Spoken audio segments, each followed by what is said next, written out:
안녕하십니까. 안근모의 휙서비스입니다. 지난주 뉴욕 증시는 하루 빼놓고는 다 내렸습니다. FOMC가 있었던 날만 올랐는데 그 뒤로는 기술주가, 그 다음 날에는 경기 민감주가 대폭 떨어졌습니다. 최근 3거래일 동안 나스닥과 다우지수 흐름입니다. FOMC가 있었던 수요일 흰색선 나스닥을 중심으로 껑충 올랐습니다. 그 다음 목요일 나스닥 지수가 상승분을 모두 반납해버립니다.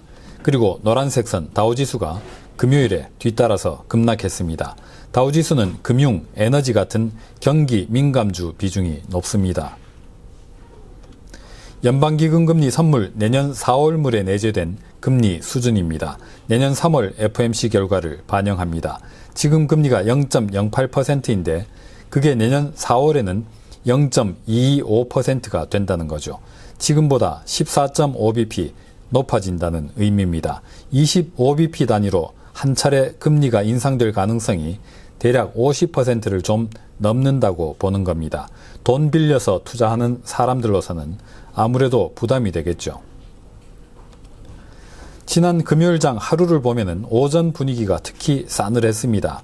개장하자마자 지수가 이렇게 내리 곤두박질 쳤습니다. 그러던 게 오전 10시를 좀 넘어서 갑자기 이렇게 또 급반등했습니다. 짧은 시간 안에 상당히 인상적인 반등이 펼쳐졌습니다. 다른 시장들도 비슷한 움직임을 보였습니다. 서부 텍사스 원유 WTI 선물입니다. 역시 가파르게 곤두박질 치다가 10시를 좀 넘긴 시각에 급반등합니다.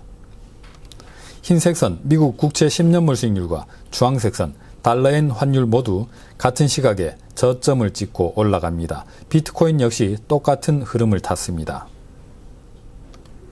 블룸버그는 이 사람이 장중에 내놓은 리포트가 영향을 미쳤다고 전했습니다. 마르코 콜라노비치, JP모건의 유명한 퀀트 전략가입니다. 그동안 가치주, 경기 민감주 랠리를 주장해온 인물입니다. 콜라노비치는 보고서에서 소형 경기 민감주에 대한 전례가 없는 과잉 매도가 펼쳐졌다고 지적했습니다.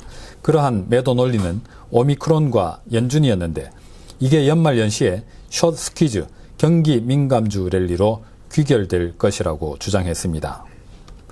남아공에서는 사망자 수가 감소 중이라면서 오미크론은 오히려 증시의 호재라고 주장했습니다. 콜라노비치가 돌려세운 증시는 그러나 뒷심이 달렸습니다. 레벨을 다시 높여가려던 증시는 금세 이렇게 되밀려서 꾸준히 후퇴했습니다. 이번에는 연준 이사 크리스토퍼 월러의 발언이 시장에 전해졌습니다. 월러 이사는 이날 연설에서 금리 인상이 3월에 이뤄질 가능성이 아주 높다는 게 나의 전망이라고 밝혔습니다. 오미크론이 노동시장 개선을 막을 정도라야 금리 인상이 미뤄질 수 있다고 말했습니다.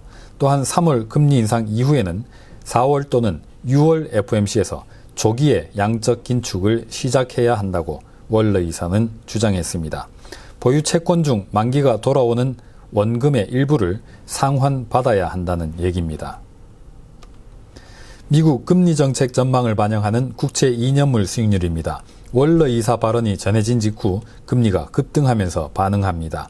통상 연준의 이사는 지역 연준 총재들과는 달리 중앙은행 중론에서 벗어나는 말을 함부로 발설하지는 않습니다. 그래서 시장이 좀 더 진지하게 받아들였겠죠.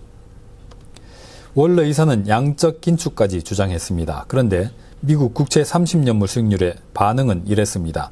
잠시 꿈틀했던 금리는 이후에 내리 떨어져 내려갔습니다.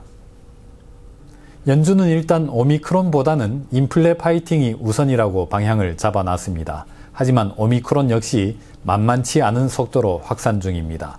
그래도 콜라노비치 전략가의 말이 맞다면은 그나마 다행이겠습니다. 오늘은 여기서 마치겠습니다. 감사합니다.